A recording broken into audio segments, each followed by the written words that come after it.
አልቦ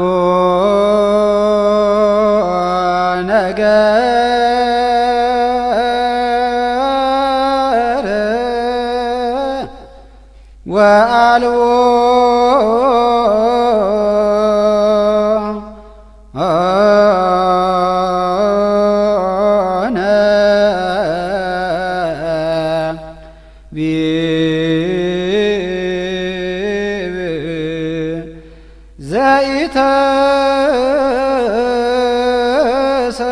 ዘይተሰማ ቃሎሙ ውስተ ኩሉ ምድር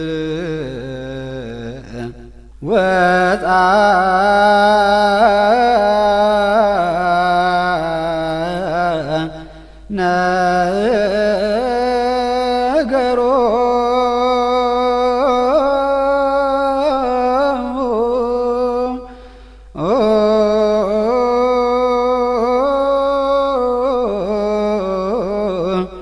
ወእስከ አጽናፈ ዓለም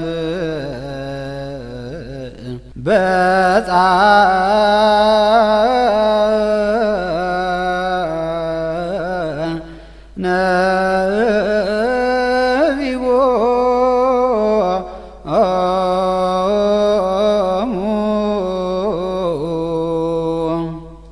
በዕለተ ሰሉስ የሚጸለይ የአባታችን የአቡነ ተክለ ሃይማኖት ገድል ከዚህ ይጀምራል። 7 ዓመት ከሆነው በኋላ ከአባቱ ዘንድ ዳዊት ተማረ። ሕጋቸውን ከመጠበቅ ጋር በቤተ ክርስቲያን የሚነበብ መጻሕፍትን ሁሉ ብሉይና ሐዲስን አጠና። ሲማርም ቀድሞ የተማረው ይመስላል። የነገሩትንም ፈጥኖ ይይዝ ነበር። በልቡናው ክርስቶስ አድሮበታልና። ይኸውም ለሰው ዕውቀትን የሚገልጥ በምእመናን አድሮ የሚኖር መንፈስ ቅዱስ ነው። ሕጉን በመጠበቅ የጸና እግዚአብሔርን በመፍራት በማምለክ የተጌጠ ሆነ። ነገሩን በሰማው መልኩንም ባየው ሁሉ ዘንድ ይወደድ ነበረ። ከሚዋጉት አጋንንት ጋሻ ትሆነው ዘንድ ጸሎትን አብዝቶ ከመጸለይ ጋር የሥራው ሁሉ መገኛ የምትሆን ጾምን መጾም ጀመረ። ትዕግስትንም አጽንቶ ያዘ። ከምድር ወደ ሰማይ ለመውጣት መሰላል በመሆን ከሁሉ ይልቅ አክብረዋለችና 15 ዓመትም በሆነው ጊዜ አባቱ ወደ ጳጳስ ወደ አባ ጌርሎስ ወሰደው። አባ ብንያሚ ሊቀ ጳጳስ ሆኖ ሳለ በአምሃራ አውራጃ ጳጳስ ገና መምጣቱ ነበርና ከዚያ ሳይደርሱ መልአኩ ቅዱስ ሚካኤል አባ ጌርሎስን በመንፈቀ ሌሊት ታይቶ ተነጋገረው። ለመንግሥተ ሰማያት የሚበቃ መልኩ ያማረ የተመረጠ ልጅ ይዞ ነገ ወደ አንተ ቀይ ሰው ይመጣል። ከሩቅ እጅ ይነሳሃል። እሱም በእግዚአብሔር ዘንድ እጅግ የከበረ ነው። ከራስ ጸጉሩ ለአንዲቱስ እንኳ ሰማይና ምድር ዋጋዋ አይሆኑትም። ስሙም በልበ ሥላሴ የተጻፈ ነው። እንደዚህ ያለ ልጅ አምጥቼልሃለሁና ፈጥነ ድቁና ሹመው፣ በፍቅር ተቀብለ በፍቅር ሸኘው አለው። ይህን ከነገረው በኋላ ከሱ ተሰወረ። አባ ጌርሎስም ይህን የመልአኩን ቃል ሰምቶ ሌሊቱን ሁሉ የእግዚአብሔርን ሥራ ሲያደንቅ አደረ። በነጋም ጊዜ መልአኩ የነገረው ነገር እውነት እንደሆነ ለማወቅ ወደ ደጅ ወጣ። ያን ጊዜ ጸጋ ዛብ ደርሶ ከሩቅ ሆኖ እጅ ነሳ። አባ ጌርሎስም መልአኩ የነገረው ነገር እውነት እንደሆነ አውቆ ተመልሶ ከማዕረጉ ቦታ ተቀመጠ። ካህናቱም እንደ ልማዳቸው በግራ በቀኝ ቆሙ። ከነሱ አንዱን ጠቅሶ ያን የቆመ ቀይ ሰው ጠርተህ አምጣው አለውና ጸጋ ዛብን ጠርቶ አቀረበው። ከጳጳሱም ዘንድ በደረሰ ጊዜ እጅ ነስቶ በረከት ተቀበለ። አባ ጌርሎስም በመንፈስ ቅዱስ የከበረ ደስ የሚያሰኝ ልጅህ ወዴት አለ? በመላእክትና በእግዚአብሔር ዘንድ ከኔ ይልቅ የከበረ ነውና እንደሱ ካሉ ቅዱሳንም ይልቅ የከበረ ነው። በሱ ምክንያት ለነገሥታት ጠላትን ድል ማድረግን ይሰጣል። ለካህናትም በልጅነት ማክበር ይሰጣል። ለመኳንንትም እውነተኛ ፍርድ፣ ለመሳፍንቱም የግርማ ኃይል፣ ለአብያተ ክርስቲያናትም መጠበቅ፣ ለሴቶችና ለወንዶች ምእመናን የሃይማኖት ጽናት ይሰጣል። ጸጋ ዛብም ከአባ ጌርሎስ ቃል ይህን በሰማ ጊዜ እያደነቀ ብዙ ሰዓት ቆሞ ስለቆየ ጳጳሱም ምን የኔን ነገር ታደንቃለህ? ልጅህ ከዚህ የለምን? አለው። አባቴ አዎን ባለው ጊዜ ጳጳሱም እንኪያስ እግዚአብሔር እንዳዘዘኝ አክብረው፣ እንኪያስ እግዚአብሔር እንዳዘዘኝ አከብረው ዘንድ ሂድ ፈጥነህ አምጣው አለው።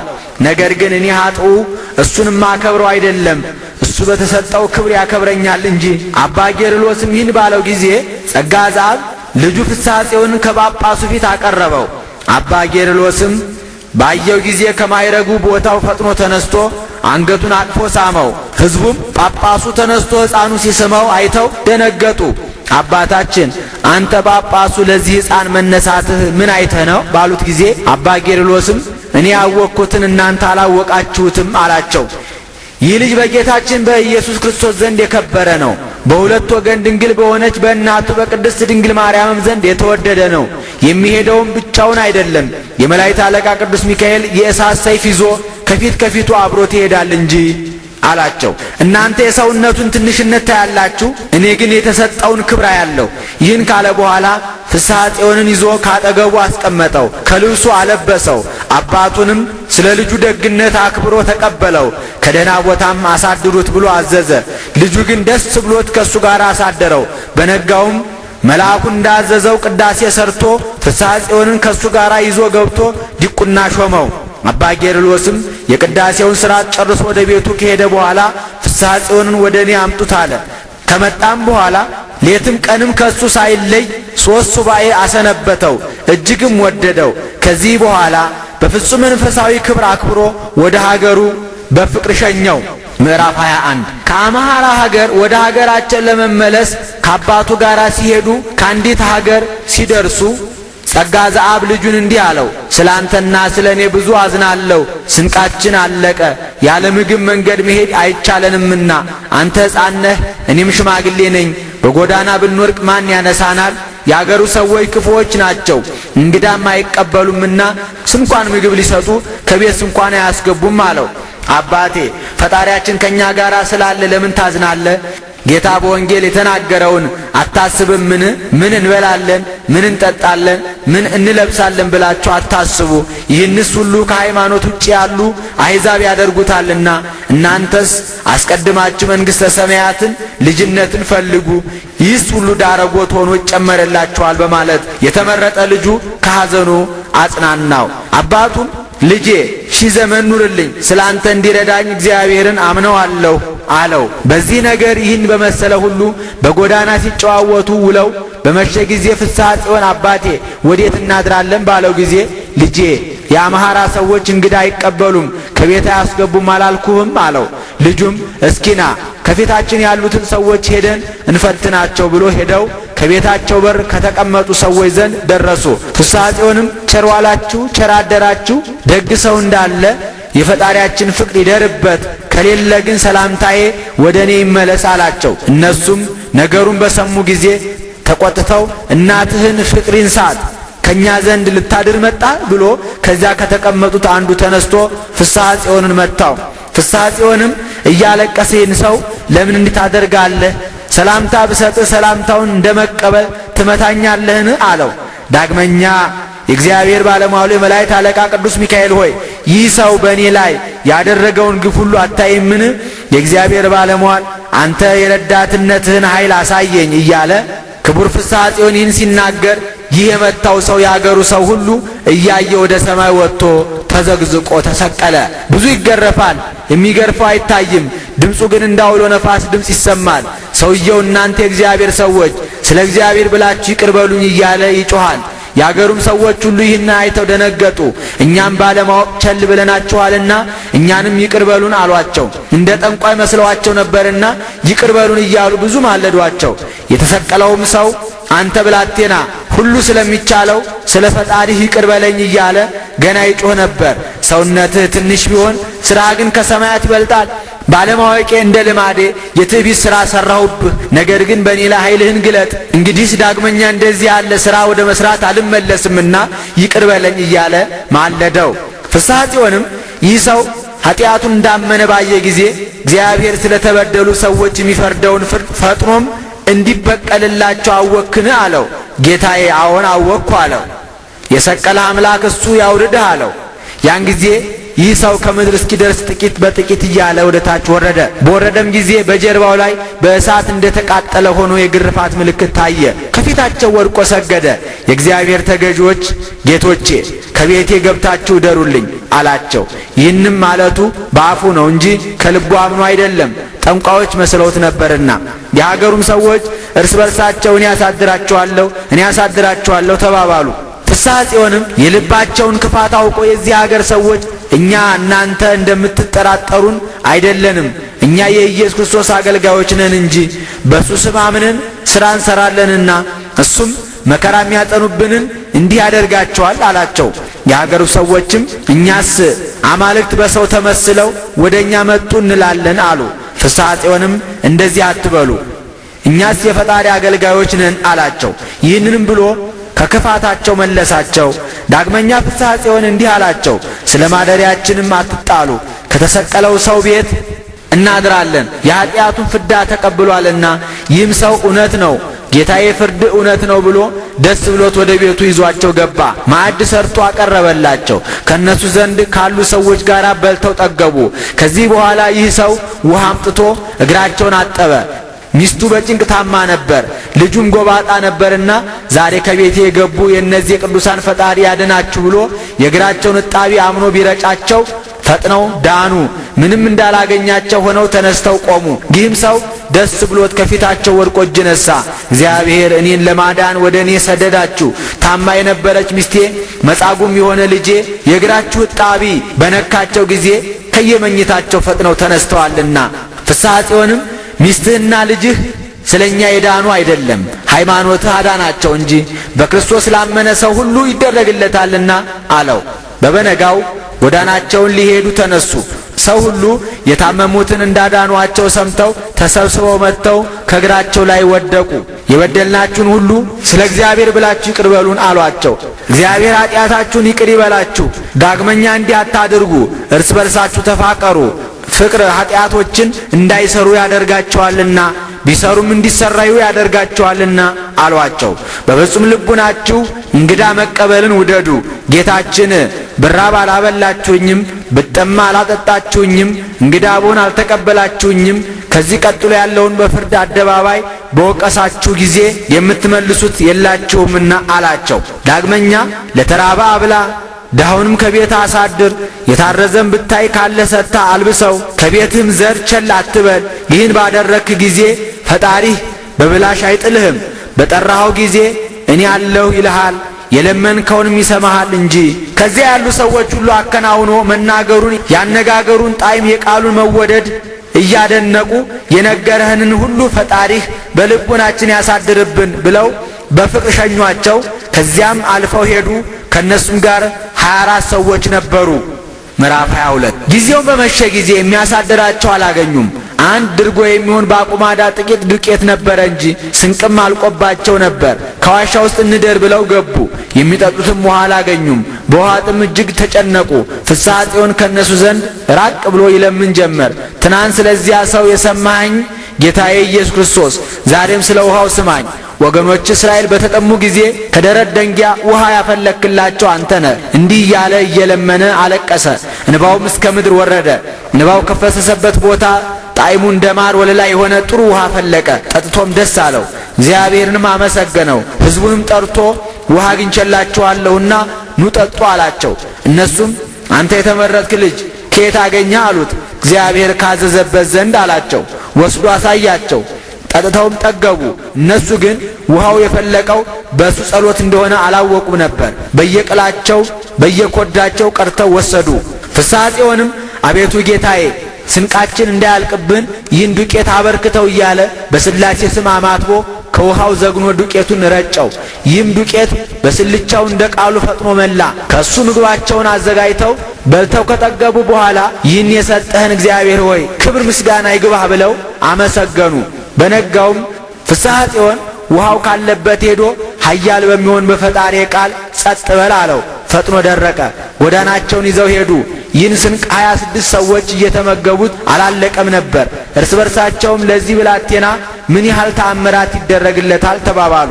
ይህን ዱቄት ተመልከቱ፣ ለሚበሉት አያልቅባቸውም፣ ለሚሸከሙትም አይከብዳቸውም። እንዲህ እያደነቁ ሀገራቸው ዞረሬ ገቡ። እግዚአብሔርም ልጇ ዲቁና ስለተቀበለና ባሏም ደህና ስለተመለሰ ደስ ብሏት ወጥታ ተቀበለቻቸው። ጸጋ ዘአብም ጳጳሱ ልጇን እንደወደደው በጎዳናም ብዙ ተአምራት እንደተደረገለት ስለነገራት እግዚአብሔር የእሱን ነገር ሰምታ እግዚአብሔርን አመሰገነች። ምዕራፍ 23 ፍስሐ ጽዮንም ተጽናንቶ አደገ፣ በመንፈስ ቅዱስም ጎለመሰ። ፈረስ መቀመጥን፣ አውሬ ማደንን፣ በቀስት መንደፍን፣ የጦር መሳሪያን ሁሉ አወቀ። በፈረስ ላይም በተቀመጠ ጊዜ ከኃይሉ ጽናት የተነሳ ፈረሶቹ ይወዙ ነበር። ጦርም በወረወረ ጊዜ ያሰበውን ይወጋል። ጦሩም ደም ሳትቀባ ባዶዋን አትመለስም ነበር። በተናገረው ነገር በሚሰራው ሥራ ሁሉ የጸና ሆነ። መልኩም በሀገሩ ካሉ ጎልማሶች ይልቅ እያማረ እየበለጠ ሄደ።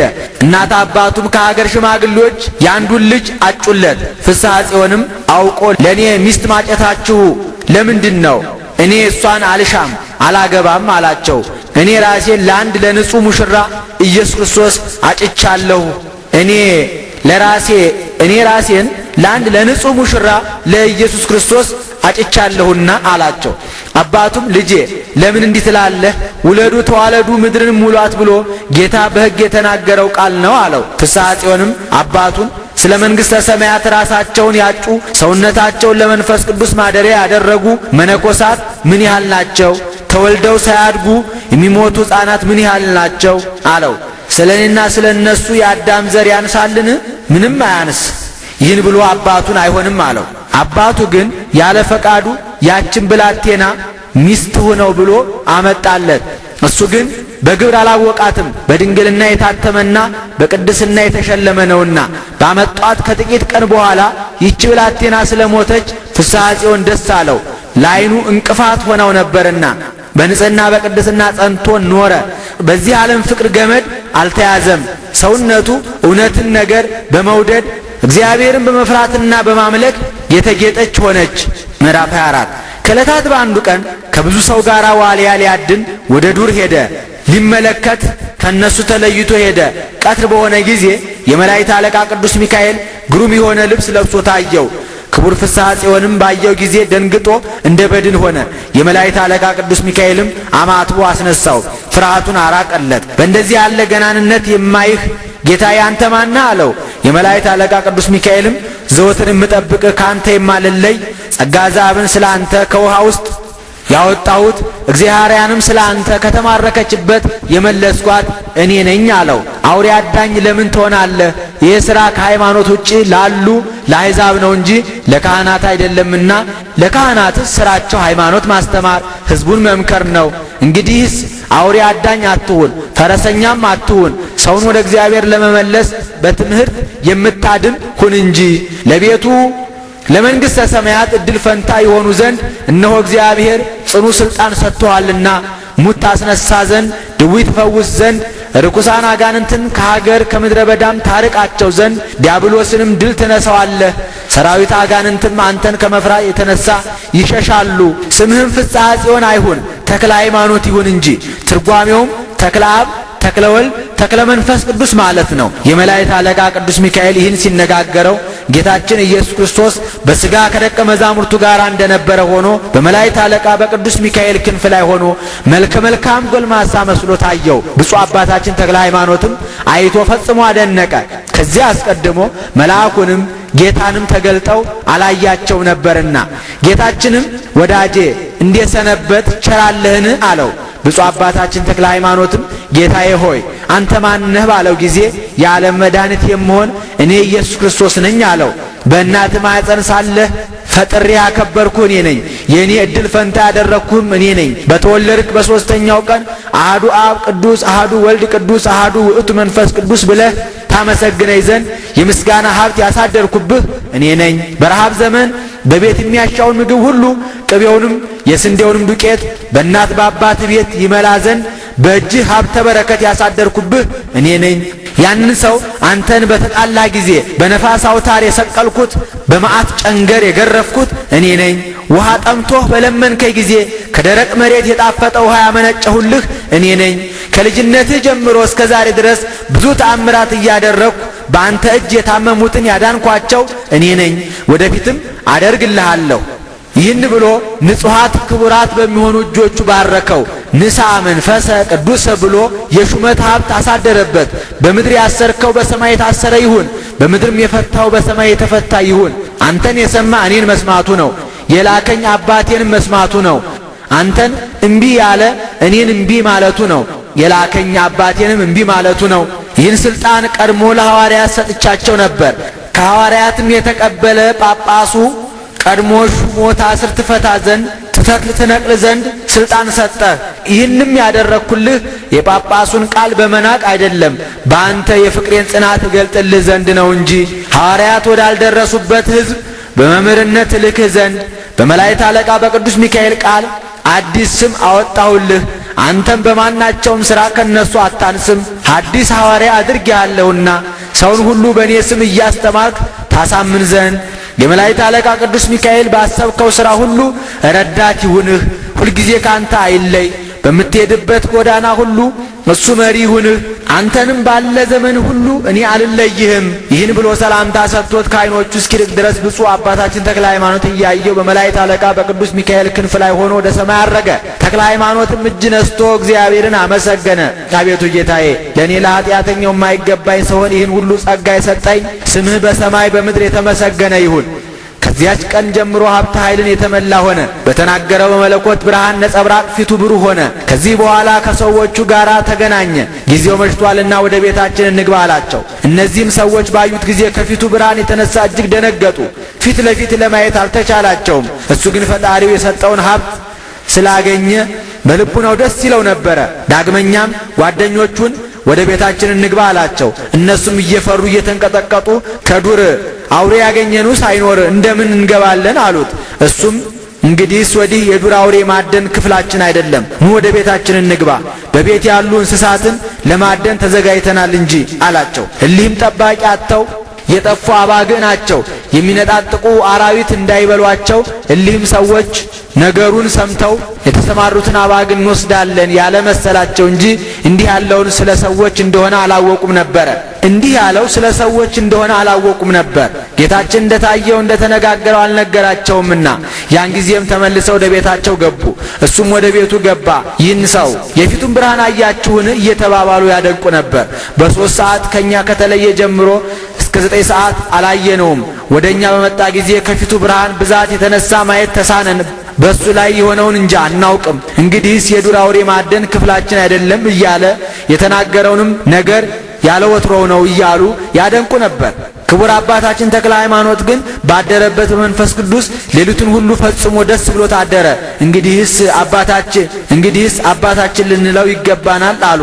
መጀመሪያ በጳጳስ ቃል፣ ሁለተኛም በአምላክ ቃል በእኛ ላይ ተሾሟልና አሉ። ምዕራፍ 25 እንደዚህ ሆኖ ሳለ ወደ ጳጳሱ ወደ አባ ጌርሎስ ሄደ።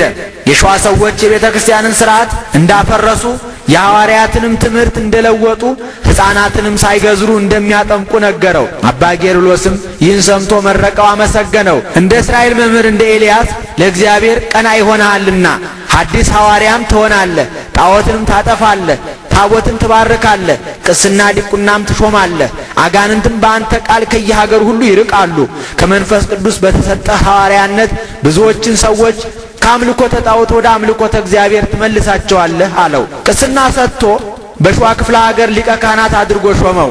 ከዚያ ፍስሐ ጽዮንን በሸዋ ክፍለ ሀገር ሊቀ ካህናት አድርጌ እነሆ ሾሜዋለሁ ብሎ አዋጅ አናገረ። ሹመቱም ከኔ በታች ነው። በምድር ያሰረው በሰማይ የታሰረ ይሁን፣ በምድር የፈታ በሰማይ የተፈታ ይሆን ዘንድ አባቶች ሐዋርያት በሰጡኝ ሥልጣን እኔም ሾሜዋለሁ ብሎ አናግሮ በፍቅር አክብሮ ሾሞ ወደ ሀገሩ ሰደደው። አባ ጌርሎስ ሲሾመው በአምሐራ አውራጃ ሳለ የመላእክት አለቃ ቅዱስ ሚካኤል ለእግዚአብሔር ተገልጦ ቀድሞ ያየሽው ራእይ ዛሬ ተፈጸመ አላት። ልጅሽ በእውነት የብርሃን ምሰሶ ሆነ። በሱም ላይ ተቀምጠው ያየሻቸው ብዙ አይዋፍ የመንፈስ ቅዱስ ልጆቹ ምእመናን ናቸው። መልካቸውም ልዩ ልዩ ሆኖ እንዳየሽው ስራቸውም እንደዚሁ ልዩ ልዩ ነው። ከነሱ አንዱስ እንኳን የሚጎዳ የለም። ያም የማረከሽ ከሃዲ በሱ እጅ ደግ ክርስቲያን ይሆናል። አይምሮንም ከማጣት በሱ ልመና ይድናል። አንቺን ነጥቄ ባመጣሁሽ ጊዜ በመብረቅ ድንጋጤ የሞቱትም ሰዎች በሱ ልመና ይነሳሉ። የቅዱሳን አባት ይሆናል። የቅዱሳን ፈጣሪ በሱ ይመሰገናል። እኔን ስለወደድሽኝና ዝክሬንም ስለዘከርሽ ይህን ሁሉ ገለጥኩልሽ አላት።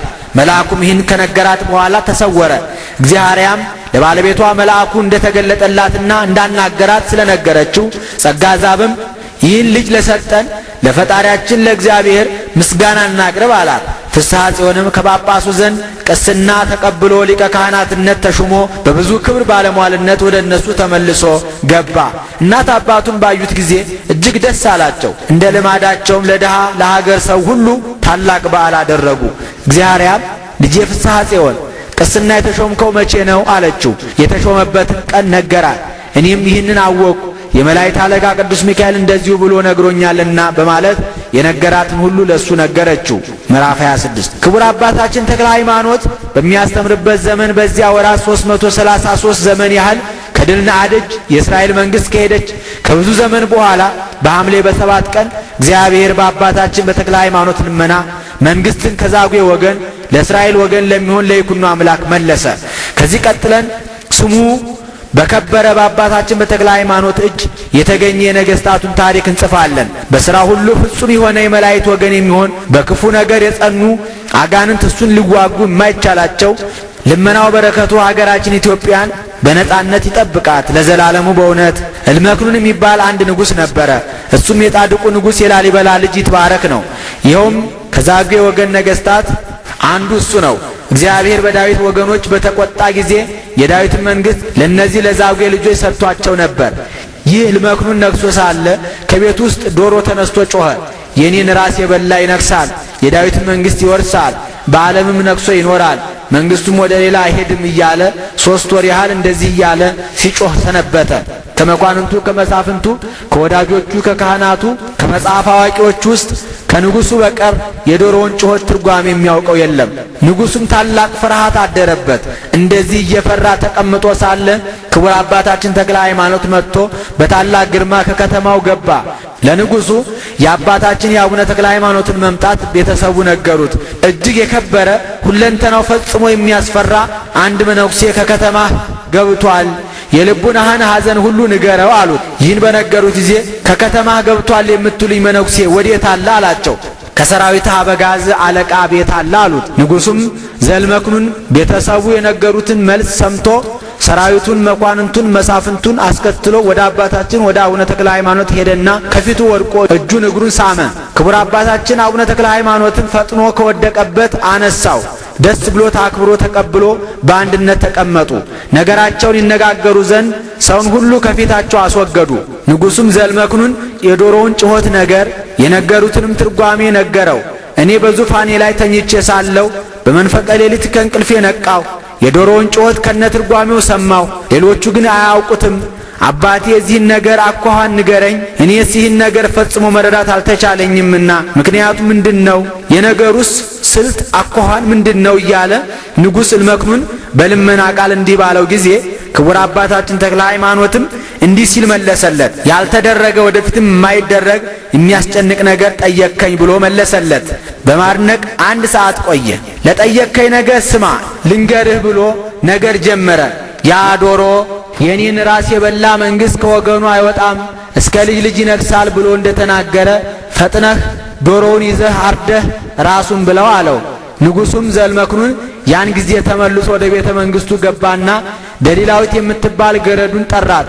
ይህችም ከአገልጋዮቹ ሁሉ እጅግ የከበረች ናት። ከቤቴ ውስጥ ዘወትር እንዲህ እያለ የሚጮኸውን ዶሮ ይዘሽ አርደሽ ፈጥነሽ አዘጋጁ እንድመገበው አላት። ከዚህ ከዶሮ አጠገብ ያላንቺ ሌላ ሴት አትቅረብ፣ ተሰውረሽ አድርጊው እንጂ ሚስጥሩ ረቂቅ ነውና ለማንም አትግለጭ አላት። ይህንን በነገራት ጊዜ ፈጥና ተነስታ ይዛ አረደችው። ታጣፍጠውም ዘንድ ብዙ ቅመም ጨመረችበት። የዶሮን ራስ ግን ከምድጃው ዳር ጣለችው፣ ልማዷ ነውና። በዚያ ዘመን ከእናቱ ማኅፀን የተመረጠ የአባቱን የዳዊት መንግሥት የሚወርስ ይኩኖ አምላክ የሚባል አንድ ልጅ ነበረ። መንበረ መንግሥትህን ለልጅ ልጅ አንጽልሃለሁ ብሎ እግዚአብሔር ለዳዊት የተናገረውን ነገር አሰበ።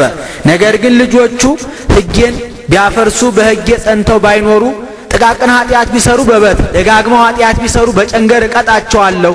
ይቅርታዬንም ከነርሱ አላርቅም፣ የተናገርኩትንም ነገር አላስቀርባቸውም። ለዳዊት የተናገርኩትን ነገር እንዳላስቀር አማኔ ብዬ አንድ ጊዜ ተናግሬአለሁ። የልጅ ልጁ ለዘላለም ጸንቶ ይኖራል። መንበረ መንግሥቱንም እንደ ፀሐይ አደርጋለሁ፣ እንደ ጨረቃ ጸንቶ ይኖራል። ከዚህ ቀጥሎ ዳግመኛ መንፈስ ቅዱስ በዳዊት አድሮ ተናገረ። ከወገኖቼ ይልቅ ዳዊትን መረጥኩ፣ ባለሟሌ ዳዊትን አገኘሁ፣ ቀብቻ ነገሥኩት። ስልጣኔ ትረዳዋለች፣ ታጸነዋለች፣ ጠላት አይሰለጥንም፣ ጠላት አይሰለጥንባትም። ዳግመኛ ጠላት መከራ አያመጣበትም። ጠላቶቹን ከፊቱ አጠፋቸዋለሁ፣ ጠላቶቹን አጎሳቁላቸዋለሁ። ይቅርታዬ ቸርነቴ ግን ከሱ ጋር ጸንቶ ይኖራል። በእኔ ስም ስልጣኑ ከፍ ከፍ ይላል። ስልጣኑ በባህር ላይ ጸንቶ ይኖራል። ስልጣኑን በነገስታቱ ላይ ይሆናል። እሱም አባቴ ይለኛል፣ ፈጣሪ ረዳቴ መድኃኒቴ ይለኛል።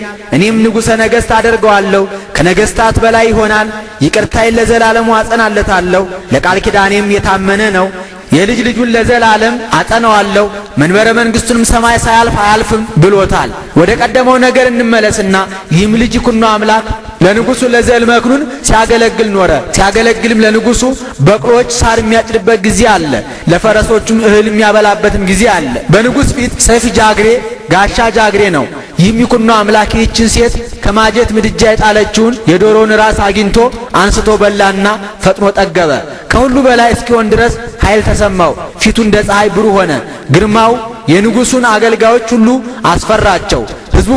ሕዝቡም ሁሉ ፈሩ፣ አደነቁትም፣ እጅግም ወደዱት። ነገሩን በልቡናቸው አስተዋሉት፣ ሀብተ እግዚአብሔር እንዳደረበትም አወቁ። በዚህ ብላቴና እጅ የሚደረገውን ነገር ምን ይሆን አሉ። ምዕራፍ 27 ወደ ንጉሡ ዘልመክኑን ነገር እንመለስ። የዶሮውን ራስ ከሳህኑ ላይ ባጣው ጊዜ ፈጽሞ አዘነ፣ ልቡናው ተሸበረ፣ አጽንቶም አለቀሰ፣ ተፍገምግሞም ወደቀ። ተነስቶ ከሰራዊቱ ጋር ወደ ክቡር አባታችን ወደ ተክለ ሃይማኖት ዘንድ ሄደና ተገናኙ። እንደ ቀድሞው ሰውን ከፊታቸው አስወግደው በቆይታ ተነጋገሩ። የዶሮውን ራስ አኳኋን ለክቡር አባታችን ለተክለ ሃይማኖት እንዲህ ሲል ነገረው። እኔስ እንዳዘዝከኝ እንደመከርከኝ አደረግሁ። ሴቲቱ ግን የማልበላው መስሏት የዶሮውን ራስ አጠፋችው፣ ከጣለችበት ቦታ ብትፈልገው አጣችው። ያን ጊዜ አዘንኩ፣ ብዙም ደነገጥኩ። ይህን ልነግርህ መጣሁ አለው። የዚህ የዶሮ ራስ ጥፋት ምክንያቱ ይህ ነው። አባቴ በተቻለህ እርዳኝ፣ ምከረኝ። በሰማይ በምድርም ሥልጣን ተሰጥቶሃልና የጌታችን ወንድም ሐዋርያው ያዕቆብ እንደተናገረ ጸሎትህም ግዳይ ትፈጽማለችና። ንጉሡ ዘልመክኑን ለክቡር አባታችን ለተክለ ሃይማኖት ይህን በነገረው ጊዜ ንዑድ ክቡር መንፈሳዊ አርበኛ አባታችን ተክለ ሃይማኖት ይጸልይ ጀመር። ወደ ሰማይም አቅንቶ እየተመለከተ የአማልክት ፈጣሪ የአጋዕዝት ጌታ የነገሥታት ገዢ እግዚአብሔር ሆይ ልመናዬን ስማኝ አለ። የትጉሃን መላእክት፣ የደናግል፣ የመነኮሳት፣ የነቢያትንና የሐዋርያትን ልመና የምትሰማ የልመና መገኛ ምሳሌ የሌላት የሁላችን እመቤት በሁለት ወገን ድንግል የምትሆን የእመቤታችንን ልመና የሰማ እኔንም ኃጥእ ባሪያህን ስለ ኃጢአቴ ቸል አትበለኝ፣ የዶሮውንም ራስ ጥፋት ለዚህ ለንጉሥ ግለጽለት ብሎ ጸለየ። ክቡር አባታችን ተክለ ሃይማኖት እንዲህ እያለ በጸለየ ጊዜ መልአኩ ከእግዚአብሔር ታዞ መጣ። መልአኩም ለዛጉ ወገን ለሚሆን ለዚህ ንጉሥ አትጸልይለት፣ የማይገባው ሲሆን 333 ዘመን የሰጠሁት ይበቃዋል፣ እግዚአብሔር አትጸልይ ብሎሃልና አለው። ዛሬ ስለ ዳዊት ልጅ ለይኩኖ አምላክ የጌታውን መንግሥት መልሼለታለሁ። የልጅ ልጁ ይገዛል። የመለስኩለትም መንግሥቱን ብቻ አይደለም እንደ አባቶቹ እንደ ነገሥታት ሥርዓት ቀርነ ቅቡዕንም ነው እንጂ። የሽቶዎቹም ስማቸው ስሂን፣ ሚአ፣ ቀንሞስ፣ ቀናንሞስ፣ እንጎታት፣ ማየከርካ፣ ኮል፣ የወይን ፍሬ ናቸው። እነዚህን ሁሉ አንድ አድርገ በአንድ ጽዋ ጨምረው።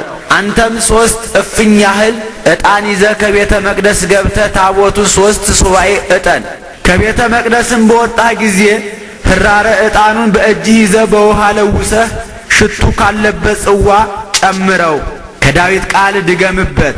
ለምን ታንገለጉን እግዚኦ ሚበዙን ሶበ ጸዋዕክዎን ይስማዕከን እግዚኦ በኃይልከን ግፍኦሙን እግዚኦ ሰማይነን ጎሳን ተሳለን እግዚኦ በከመ በሳልከን ይትነሳን እግዚኦ ነጽርን ኪያከ ተወከልኩን እግዚኦ ኩነኔ ከሀቦ ለንጉሥን ተሳልከን አጽመ እግዚኦን እዝነከን ምህረተከ እሴብህን እግዚአብሔር ነግሰ ደንገጹ አሕዛብን ስማኒ እግዚኦ ጸሎቴን አልኤለከን ከነቢያት ጸሎተ ሐናን ጸሎተ እግዝእትነ ማርያምን ጸሎተ ዘካርያስን መኃልየ 5ቱን ውዳሴ ማርያምና አንቀጸ ብርሃንን ጸሎተ ወንጌልን እሊህ 21ዱን ጸሎታት አንተ በጸለይክ ጊዜ ይህ ቅብአ መንግሥት ፈጥኖ ይፈላልሃል።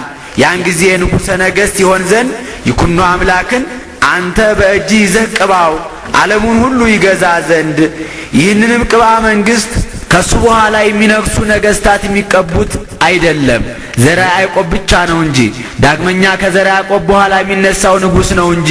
ከ7272 ዘመን በኋላ በዚህ ቅባ መንግሥት ተቀብተው የሚነግሱ የሁለቱ ነገሥታት ዘመነ መንግሥታቸው 42 ዘመን ነው። ይኩኖ አምላክም ከመንግሥቱ ሲሶ አንድ እጅ ይስጥህ፣ እሱም ለአንተ ልጅ ይሁንህ አለው። ይህን መንግሥትና ሥርዓትህን ደፍሮ ያፈረሰ ቢኖር መርገመ ጌባልን ይወርሳል። እነሆ የእግዚአብሔር ምስጢሩን ሁሉ ገልጬ ነገርኩህ። አንተም የነገርኩን ሳታስቀር ይኩኖ አምላክን ቅባው። ይህን ከነገረው በኋላ መልአኩ ወደ ሰማይ አረገ። ስሙ የከበረ አባታችን ተክለ ሃይማኖትም ከመልአኩ ቃል ይህን ነገር ሰምቶ ይኩኖ አምላክን ቀብቶ አነገሰው። ንጉሡን ውጋ ብሎ ሰደደው፣ ድል አደረገው፣ ገደለውም። በክቡር አባታችን በተክለ ሃይማኖት ጸሎት በእግዚአብሔር ፈቃድ ነገሰ። እግዚአብሔር በወዳጆቹ አድሮ የሚሰራውን ሥራ አስተውሉ። በነገሰም ጊዜ በየሀገር ሁሉ ጸጥታ፣ ፍቅር፣ አንድነት ሆነ። መንግሥት የሄደባቸውንም ሰዎች የልደታቸውን ነገር በዚህ እንናገራለን። ቁጥራቸውም ይህ ነው። ድልነአድም ማኅበረ ውድምን ወለደ። ማኅበረ ውድምም አግባ ጽዮንን ወለደ። አግባ ጽዮንም ጽንፈ አርዕድን ወለደ። ጽንፈ አርዕድም ነጋሽ ዛሬን ወለደ። ነጋሽ ዛሬም አስፋህን ወለደ። አስፋህም ያዕቆብን ወለደ። ያዕቆብም ባሕረ አስግድን ወለደ። ባሕረ አስግድም ዕድመ አስግድን ወለደ። ዕድመ አስግድም ከዛጉዌ ልጆች መንግሥትን የመለሰ ይኩኖ አምላክን ወለደ። ከአዳም ጀምሮ 112 ትውልድ ከእብነ ሐኪም ጀምሮ 77 ነው። በስደት የኖሩም እሊህ የእስራኤል ወገኖች 10 ናቸው። ይኩኖ አምላክ እስከ ነገሰ ድረስ ዱር ለዱር ሲዞሩ ከሀገር ወደ ሀገር ሲሰደዱ በየዋሻው በየፉርኩታው ሲሸሸጉ ኖሩ። እሱም በነገሰ ጊዜ በየሀገር ሁሉ ጸጥታ፣ ፍቅር፣ አንድነት ሆነ።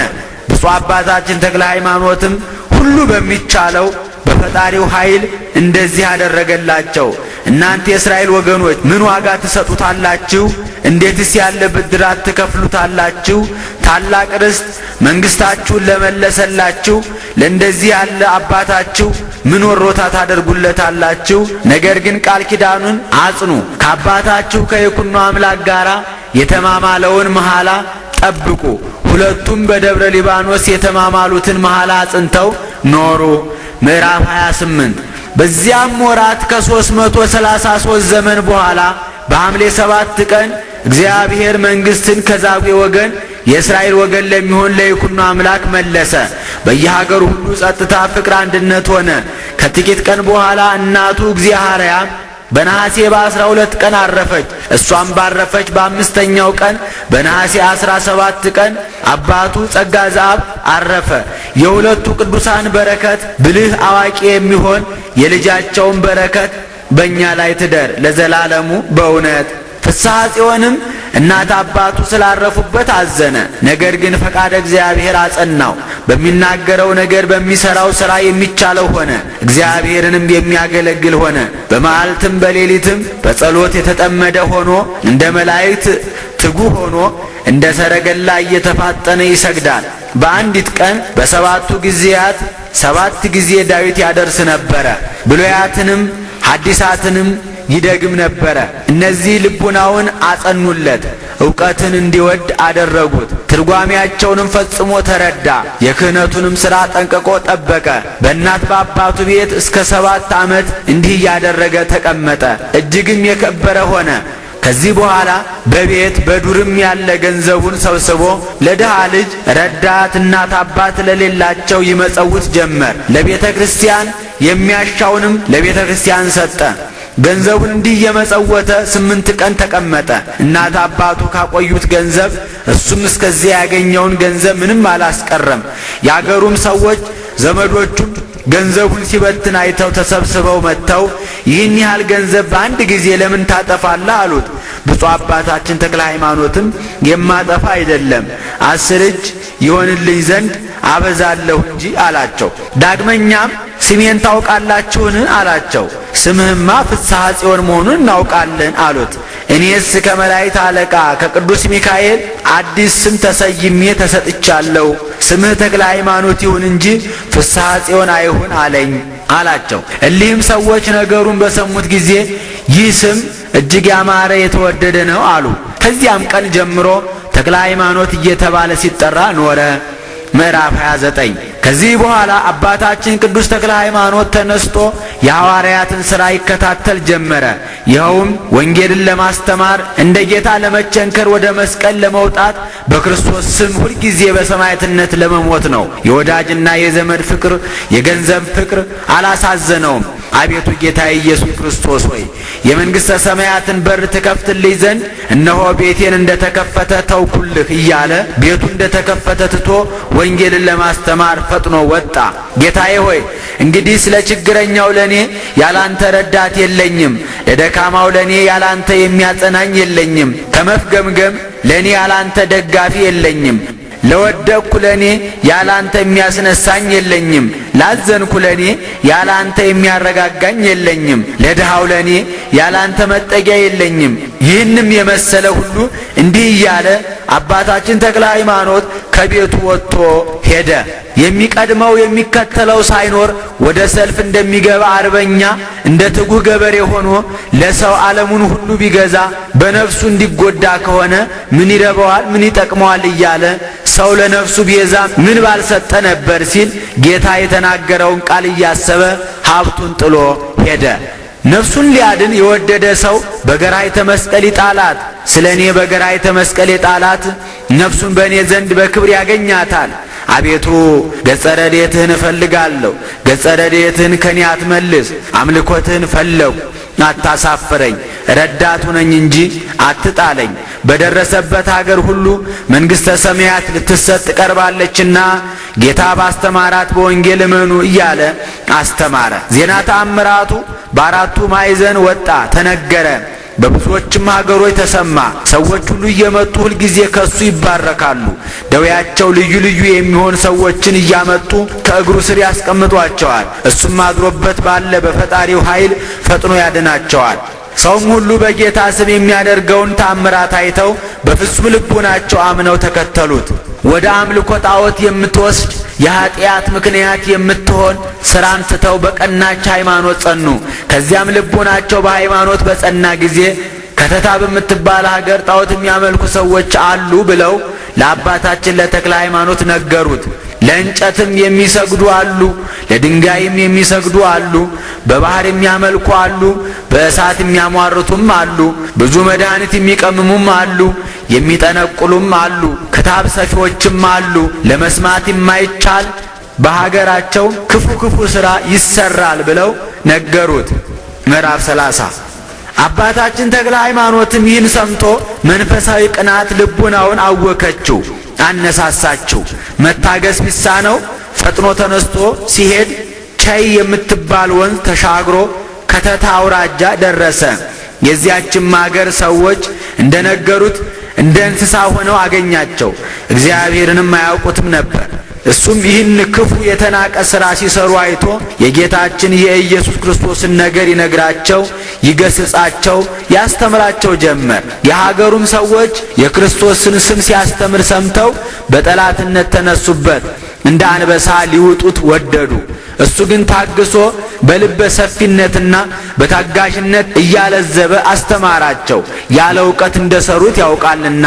ምን ታመልካላችሁ አላቸው። የምናመልከው የምንሰግድለት ታላቅ ዛፍ አለ አሉት። በሰገዳችሁለት ጊዜ ምን ይመልስላችኋል አላቸው።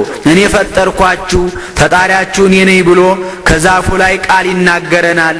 ስለዚህ ነገር እኛም እንሰግድለታለን፣ የወደደውን ሁሉ እንሰዋለታለን አሉት። አባታችን ተክለ ሃይማኖትም እሰግድለት ዘንድ እኔን ከናንተ ጋር ውሰዱኝ አላቸው። እሺ ነገ እንወስድሃለን ብለው በነጋው ለጣዖታቸው የሚሰግድ መስሏቸው አባታችን ተክለ ሃይማኖትን ከነሱ ጋር ወሰዱት።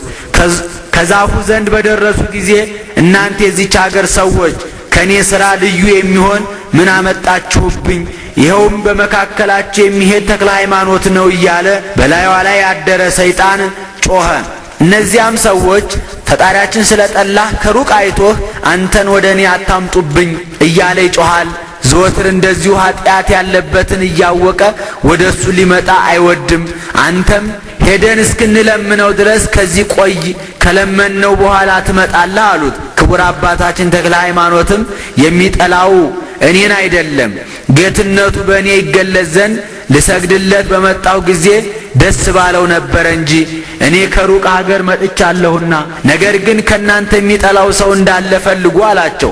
ከዚህ በኋላ ወደ ዛፉ በቀረቡ ጊዜ ይህ ከመካከላችሁ ያለ ከኔ ሥራ ልዩ የሚሆን ሰው አታምጡብኝ አላልኳችሁም ነበርን? እያለ ዳግመኛ ጮኸ። የሀገሩ ሰዎችም በሀገራችን በዚህ ስም የሚጠራ የለም፣ ተክለ ሃይማኖት አንተ ነህን?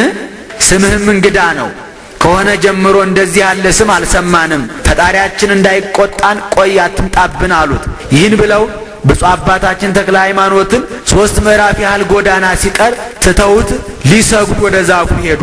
ክቡር አባታችን ተክለ ሃይማኖትም የተናቀ ሥራቸውን አይቶ ፊቱን ወደ ምስራቅ መልሶ ወደ ፈጣሪ አመለከተ።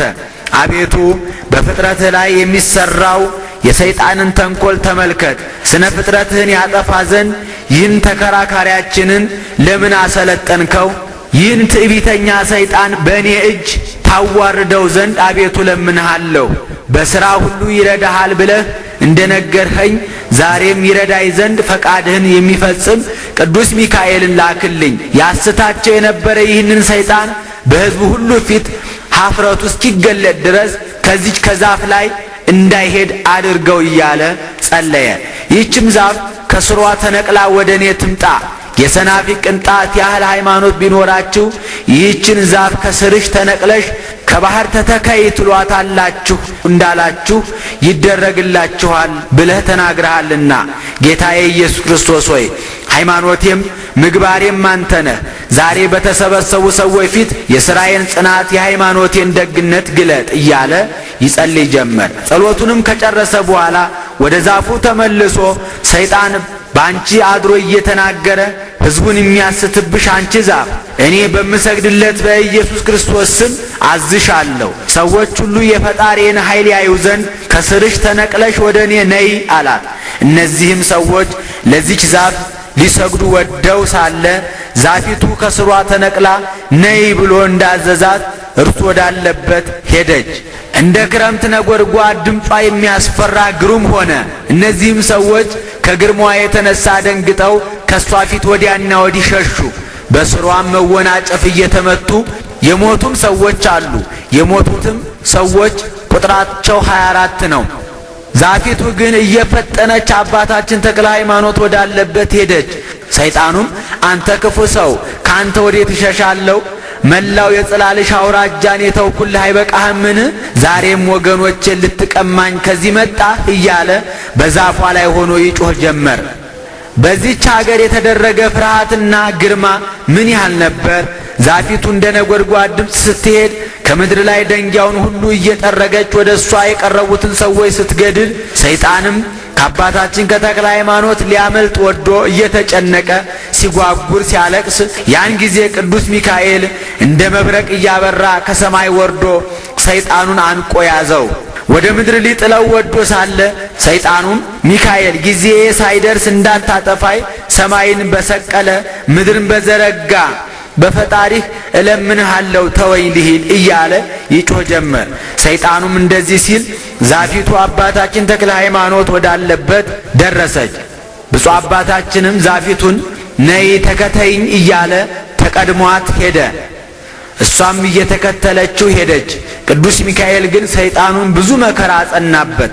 ሰይጣኑም ከእንግዲህ ወዲህ ይህ ክፉ ሰው ካለበት አልደርስም ተወኝ ልሂድ እያለ ይጮኻል።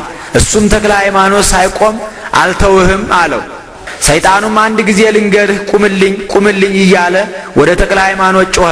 ብፁዕ አባታችንም ፍግግ እያለ ዝም ብሎት ሄደ። ሰይጣኑም እጅግ ተጨነቅኩ፣ በምታመልከው በፈጣሪህ እለምንሃለሁ ቁምልኝ እያለ ጮኸ።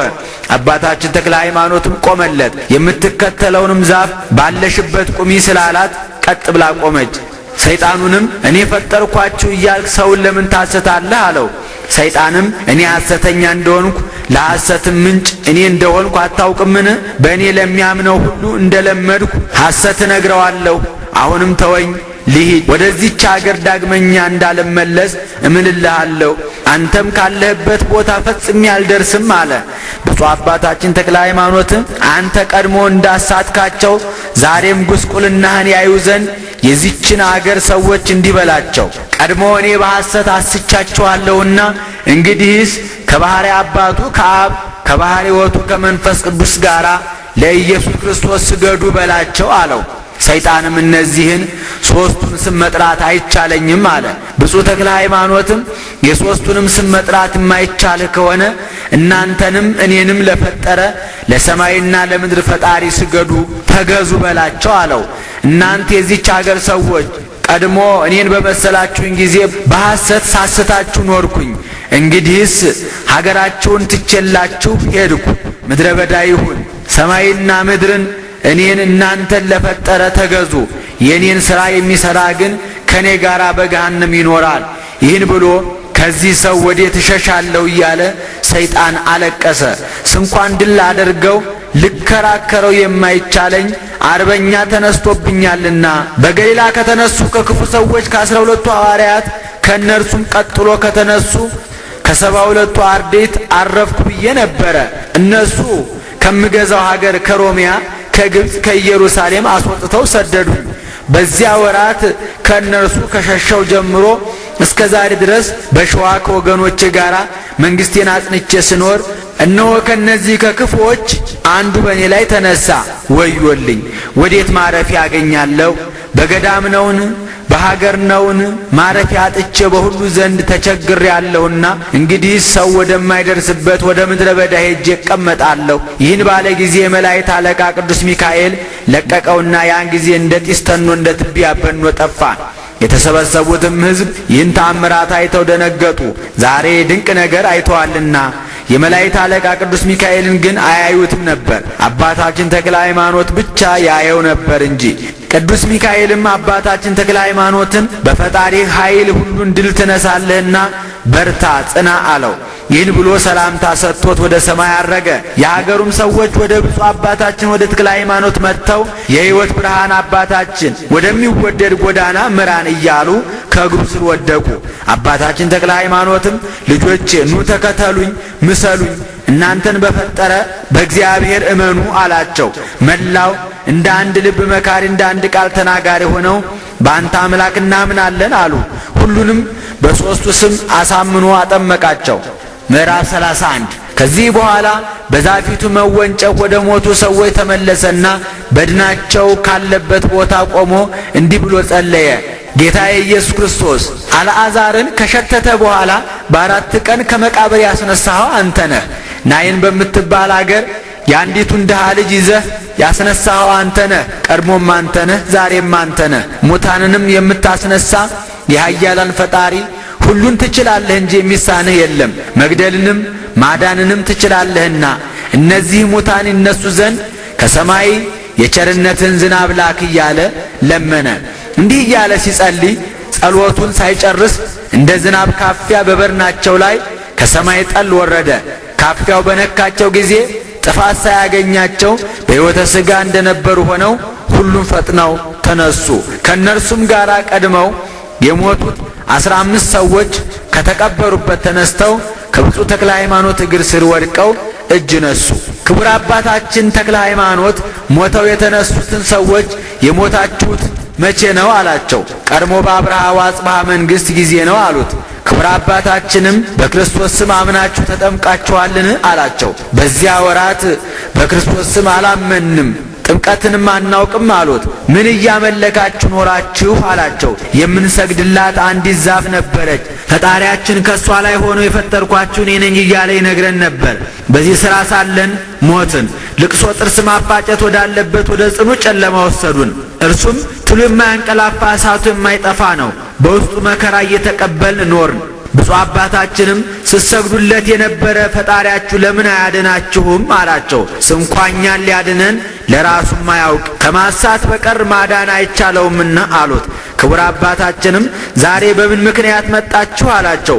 በእኛ ላይ ወደ ተቀበሩ ሰዎች በአንተ ልመና ዛሬ ከእግዚአብሔር ዘንድ የይቅርታ ዝናብ ወርዷልና ዝናቡ እኛንም በነካን ጊዜ ከእነርሱ ጋር ከሲኦል ወጣን።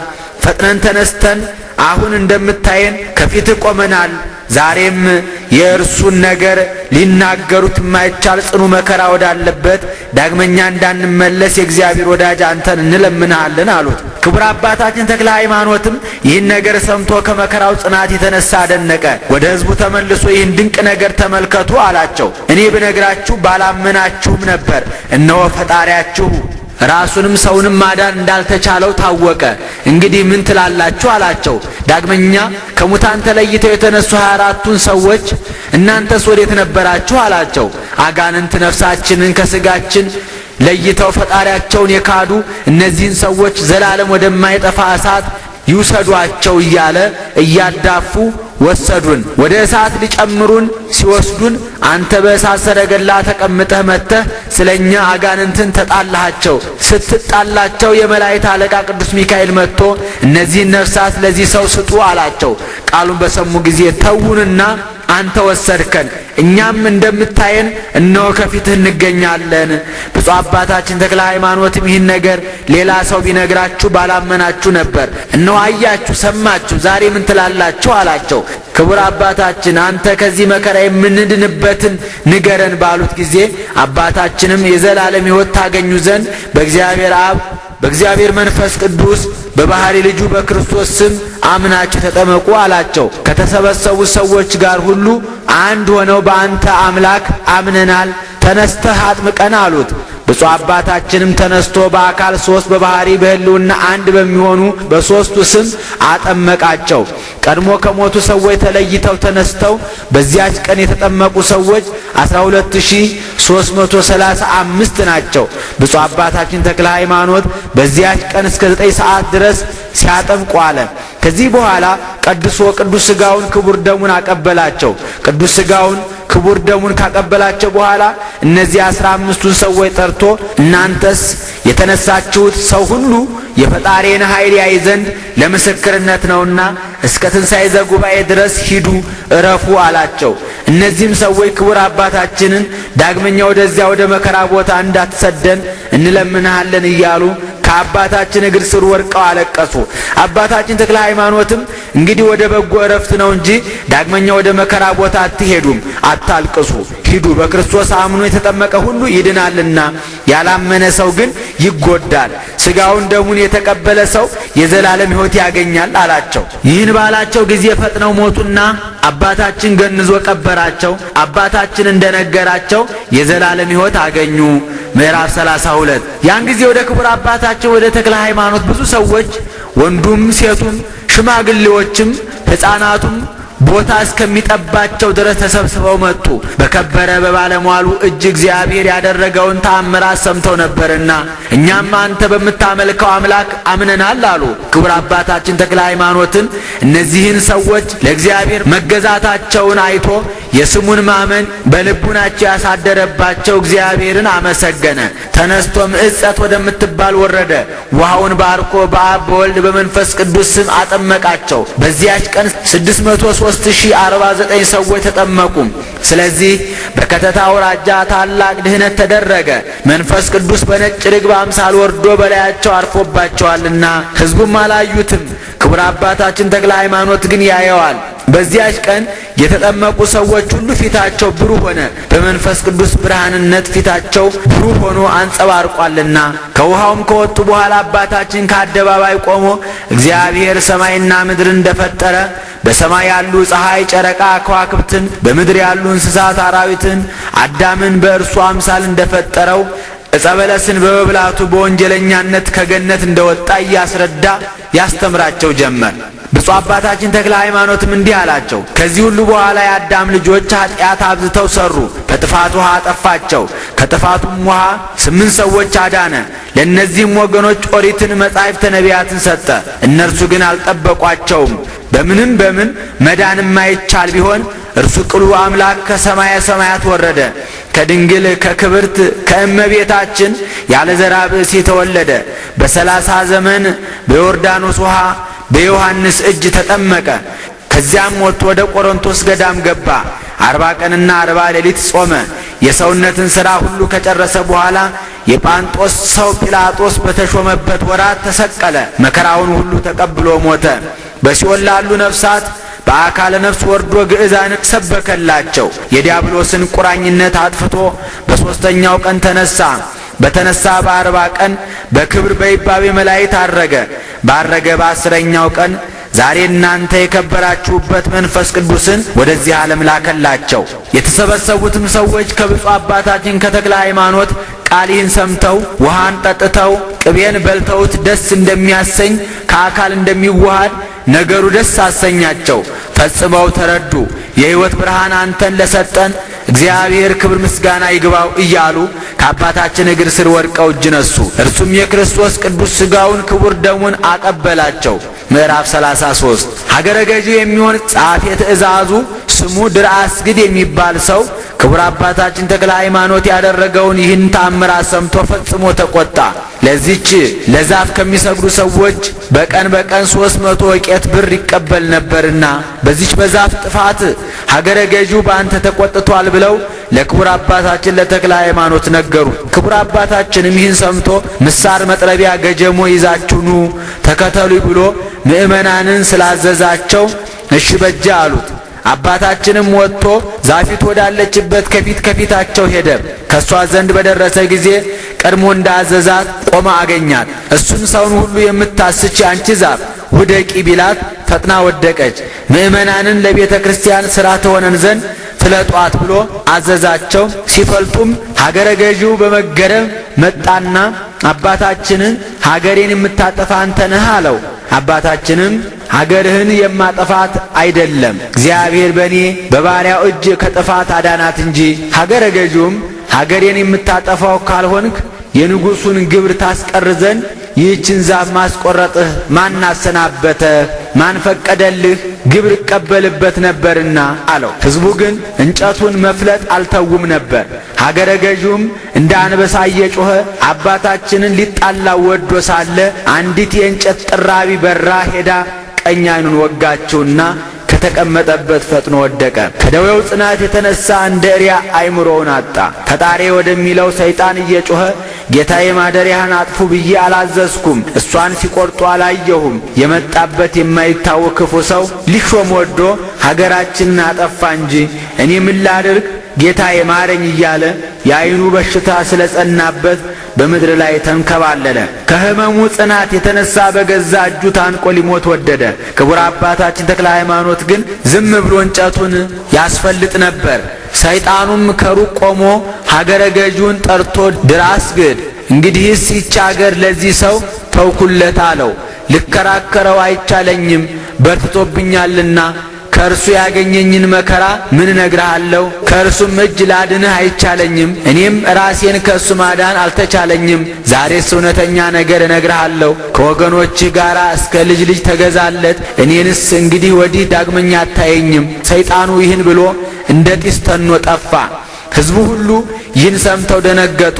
ይህም አገረ ገዢ ሕዝቡን እንዲህ አላቸው፣ እኔስ በዚህ ሰው አምላክ አምናለሁ፣ እንግዲህ በምን አመካኛለሁ? እናንተም እሱን ስለደፈርኩ ቸል እንዳይለኝ በእኔም ከተፈረደ ከዚህ መከራ ያድነኝ ዘንድ ስለ እኔ ለምኑልኝ አላቸው።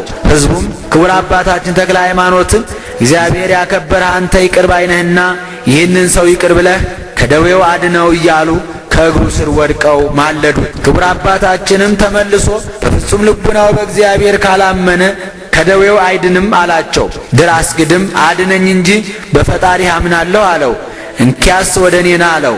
ድርአስግድም ወደ አባታችን መጥቶ የእግዚአብሔር ባለሟል ተክለ ሃይማኖት ከበሽታዬ አድነኝ በፈጣሪህ አምናለሁ እያለ ጮኾ ተናገረ። ክቡር አባታችንም በእጁ ዓይኖቹን ዳሰሰውና ፈጥኖ ዳነ። ድርአስግድም ከክቡር አባታችን ከተክለ ሃይማኖት እግር ስር ወድቆ ሰገደና በእውነት ፈጣሪ ሁሉ የሚቻለው ነው አለው። አሁንም አባቴ የምድንበትን ንገረኝ። ክቡር አባታችንም በፍጹም ልቡና በእግዚአብሔር እመን፣ አንተም ቤተሰብህም ትድናላችሁ አለው። በእሱ ያመነ የዘላለም ሕይወት ያገኛልና።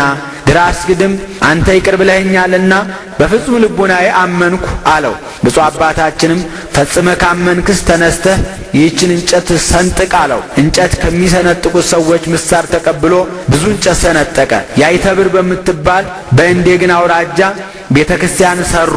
ይህችም ዛፍ ለቤተ ክርስቲያኑ ሥራ ሁሉ ለበሩም፣ ለመስኮቱም፣ ለጣሪያውም፣ ለግድግዳው፣ ለምሰሶም በቃች። ክቡር አባታችን ተክለ ሃይማኖትም ተነስቶ ድራ አስግድን ሚስቱን ልጆቹንም ቤተሰቡንም አጠመቃቸው። ድራ አስግድን በአቢነ ክርስቶስ አለው። ሚስቱን አክሮሲያ አላት። አንዱን ልጁን ሳሙኤል፣ ሁለተኛውን ብንያም፣ ሦስተኛውን ሀብተ መስቀል አላቸው። በብፁዕ አባታችን ተክለ ሃይማኖት እጅ የተጠመቁ የከተታ ሰዎች ቁጥራቸው 615387 ነው። ይህን የሚያህሉ የከተታ ሰዎች ብቻ አልነበሩም። የወግዳ፣ የጽሕጋ፣ የክሳት፣ የስርማ፣ የማይግል፣ የምድሃሬ፣ የፈጠጋር የእነዚህ ሀገር ሰዎች ሁሉ ናቸው እንጂ ከከተታ ጋር የሚዋሰኑ የብዙ አይጉር ሰዎች ብፁዕ አባታችን ያደረገውን ተአምራት ሰምተው መጥተው ከደራ አስግድ ጋር አምነው ተጠመቁ። ክቡር አባታችን ተክለ ሃይማኖት ባሰራት በዚህ ቤተ ክርስቲያን በመስቀል ስም ታቦት ካስገባ በኋላ ሥራዬ ቄስ ሆኖ ቅዳሴ ገባ። ቅዱስ ሚካኤልና ቅዱስ ገብርኤልም በግራ በቀኝ ሆነው ይራዱት ነበር። ከመላእክትም ወገን ሌሎቹም ይራዱት ጀመር። መንፈስ ቅዱስም የቅዳሴ ጸሎት እስኪፈጸም ድረስ በነጭ ርግብ አምሳል ወርዶ ከመሥዋዕቱ ላይ ተቀመጠ። ከዚህ በኋላ ለሕዝቡ ቅዱስ ሥጋውንና ክቡር ደሙን አቀበላቸው። በዚች አገር በዚያች ቀን ፍጹም ደስታ ተደረገ። እስከ ዛሬ ድረስ ሁሉም ሥላሴን በማመን ያጌጡ የተሸለሙ ሆኑ። አባታችን ተክለ ሃይማኖትም በሀገረ ዞረሬ ወዳሉ ካህናት ኑ ብሎ ላከ።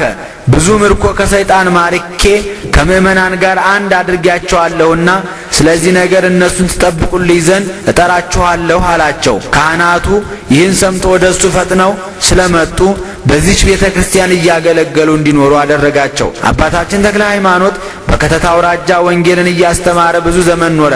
አጋንንትን እያወጣ ድውያንን እየፈወሰ በቀን 20-30 እያዳነ ተቀመጠ። በከተታ አውራጃ አባታችን ተክለ ሃይማኖት ከእነሱ ዘንድ በነበረ ጊዜ ታሞ የተገኘ አልነበረም። የጾም ወራት በደረሰ ጊዜ ይኸውም አብይ ጾም፣ የሐዋርያት ጾም፣ የጌና ጾም ነው። ሐዋርያት በሲኖዶሳቸው የሰሯቸው ሌሎች አጽዋማትም ናቸው። በእነዚህ ጊዜ ከብስ ወደምትባል ገዳም ገብቶ ይጾም ነበር። ከሰንበት በስተቀር ምንም አይቀምስም። በሰንበትም የሚቀምሰው የዱር ቅጠል ነው። ይህ መራራ ነው፣ ይህ ጣፋጭ ነው፣ ይህ ክፉ ነው፣ ይህ ደግ ነው ብሎ ሳይመርጥ ሰውነቱንም ብትወጂ ብይ ባትወጂ ተዩ ይላታል። ውሃ ግን ጾሙ እስኪፈጸም ድረስ አይጠጣም ነበር። የጾሙን ወራት ከፈጸመ በኋላ ወደ ሕዝቡ ተመልሶ ሃይማኖትን ያስተምራቸዋል። በከተታ አውራጃ እንዲህ እያደረገ 3 ዓመት ተቀመጠ። በሥራው ሁሉ ወደሚውልበት ወደሚያድርበት የመላእክት አለቃ ቅዱስ ሚካኤል ይመራው ነበር። የሚሠራውንም ነገር ሁሉ ይመክረው ነበር። ሁልጊዜ ከእሱ አይለይም። ተገልጾ ነው እንጂ ተሰውሮ አይደለም። ሰይጣንን ድል የነሳ የእግዚአብሔር ወዳጅ የሚሆን የክቡር አባታችን የተክለ ሃይማኖት ጸሎቱና በረከቱ የመላእክት አለቃ የሚሆን የቅዱስ ሚካኤል የረዳትነቱ ኃይል ከሁላችን ሕዝበ ክርስቲያን ጋር ይሁን ለዘላለሙ አሜን።